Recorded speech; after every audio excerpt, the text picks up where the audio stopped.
Aliás, um dos textos mais lindos de despedidas do Brian Wilson, até mandei pro Grinks, é o texto do Mike Love no Instagram dele. Lindíssimo, poético, emocionante o texto do Mike Love. Aí o Romero me manda isso, né? E depois me manda uma foto. Manda o Mike Love com o Trump do lado. Com o Trump, aí foi foda. Tipo, não se apaixona pelo Mike Love, não, rapaz. Primeiro ele disse assim pra mim: olha como o Mike Love é uma figura amável. Eu digo, pô, que legal, pô, Mike Love, que baita texto. Depois ele me manda uma foto com o Trump. Pô.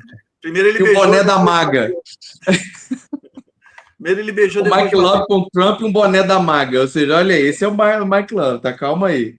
Mas eu queria ver com vocês assim, ó. O Brian, como a gente falou, esse gênio, né? Mas não era só um gênio por trás dos Beach Boys. Ele era daqueles artistas que pareciam ouvir sons que ninguém mais ouvia, o maestro mesmo do pop. Um alquimista de estúdio, né? Mas também ele era um cara profundamente sensível, atormentado, muitas vezes frágil. Como a gente equilibra esse peso todo, né? Quando olha para a vida e para a obra dele, o filme mostra muito isso. Vocês acham que o Brian é o último gigante do século XX? E por que o som dele ainda bate tão forte na alma da gente hoje? Eu acho que tem outros gigantes, assim. Paul McCartney, Stevie Wonder, o Bob Dylan, né? Elton John, enfim. Você pode pegar aí uma constelação ainda, mas eu acredito que o Brian, ele conseguia... Essa fragilidade do Brian, eu acho que traz pra gente um olhar mais carinhoso em relação a ele, né? Porque, infelizmente, outras condições, um sujeito que tem questões psiquiátricas e ainda vai ter abuso de drogas, e enfim, a gente perde o Brian para a sua condição mental por muitos anos, né?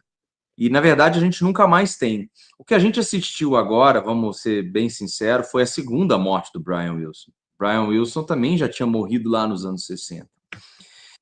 A gente assistiu ele reviver com a sua esposa, mas essa revivida do Brian é uma revivida, sim, ele até passa a gravar disco solo, etc., mas não era o Brian Wilson até o Smile Smile, etc. Esse Brian Wilson nunca mais voltou na mesma profusão que ele teve até então, e ímpeto de compor, de cantar, de tocar, de produzir, de arranjar e de fazer da música pop algo maior.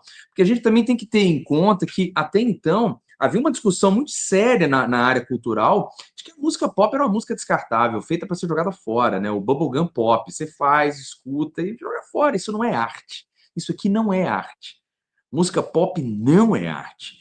Inclusive, acho que o Beach Boys se encaixava perfeitamente nisso, pela própria... Perfeitamente nisso, né? Música de adolescente, uma coisa... Aquela coisa de lançar 2 discos por ano, recalchutar uma música no outro álbum, sabe? Lança single com o lado A, a música, o lado B, a música sem voz, que era tipo uma picaretagem da época.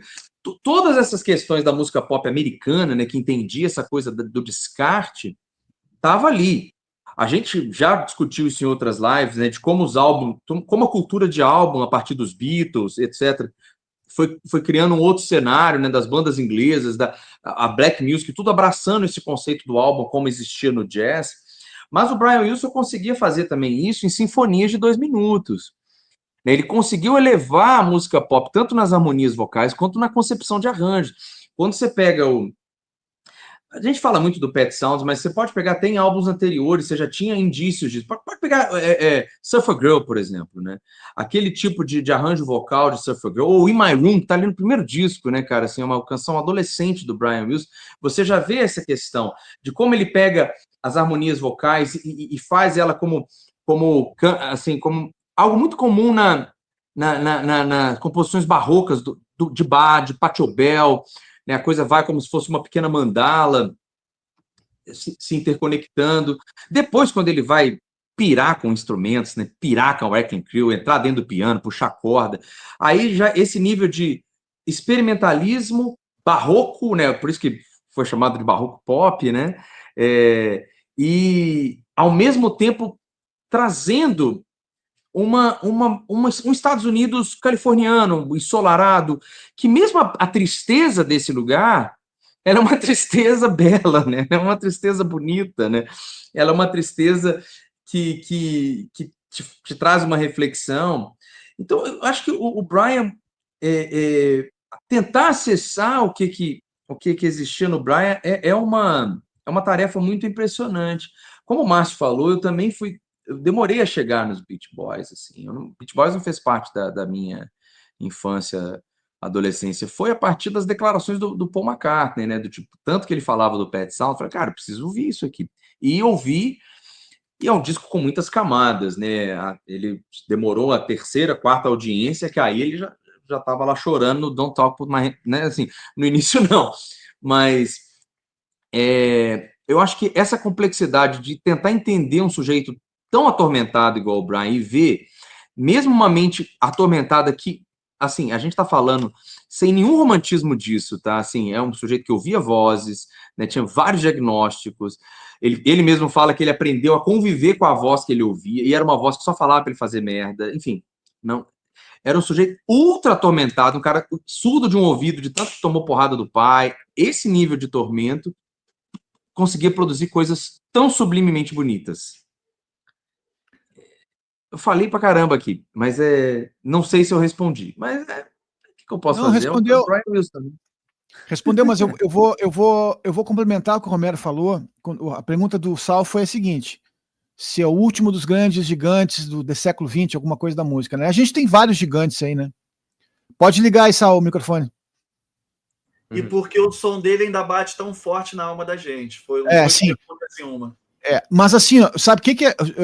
Eu vou falar uma coisa assim agora, para vocês entenderem. Eu acho que algumas pessoas, talvez que não se deram conta, qual é o nível da perda da morte do Brian. É como se tivesse morrido um Elton John, como se tivesse morrido um Neil Young, é como se tivesse morrido um Bob Dylan.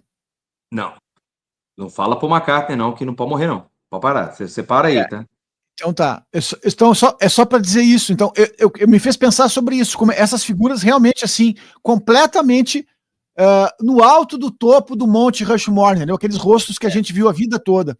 É isso, porque tem muita gente boa no mundo da música, mas eu estou selecionando aqui um grupo seleto de 20 ou 30, não sei se chega a isso, que são aqueles caras que realmente definiram tudo, né? E o Brian tá entre esses caras, né? É só lembrar da própria competição entre Beach Boys e Beatles e das citações e completas reverências de ambas as bandas para a gente entender o quanto isso foi importante para redefinir aquele período da música, né? E o grau de elevação que a música pop conseguiu naquele período com Pet Sounds e Sgt. Peppers. Então, isso, só falar desses dois álbuns, por exemplo, que a gente pegar qualquer grande lista dos melhores de todos os tempos, eles vão estar sempre lá no topo, né? Então a gente entende que a gente está falando realmente uma coisa de um nível altíssimo, né, cara? Altíssimo mesmo. E o Pet Sounds, sim, assim como o Sgt. Peppers, por exemplo, muitas vezes as pessoas não sacam a genialidade do Sgt. Peppers, e eu não estou dizendo que por preferir um outro, claro que isso tem uma... Eu adoro os dois discos, a gente já falou sobre isso, né? É mais uma coisa, é uma jogada de bufão minha falar que o Pet Sounds é melhor, porque talvez eu ouvi mais, talvez ele me encante mais por outros motivos. O Romero fez ótimas descrições, inclusive de letras e de espíritos e de atmosferas desse álbum, que talvez me agradem mais por todas essas... o que ele oferece, né, em termos de música. Porque, de alguma forma, o Pet Sounds abriu portas... Trancou, né? Trancou um pouquinho. O Pet Sounds abriu portas. Trancou de novo. Agora foi. Inclusive para outros artistas, compositores importantes. Vamos voltar. O Pet Sound abriu portas. Tá.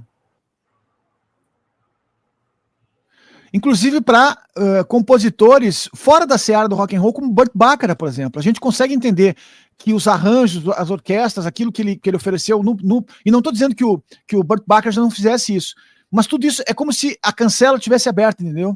Tu pode misturar isso, tu pode fazer esse tipo de concessões da música pop, de trazer esse tipo de alegoria, arranjos, vocais, enfim. Então, realmente a gente está falando de um artista que é ímpar.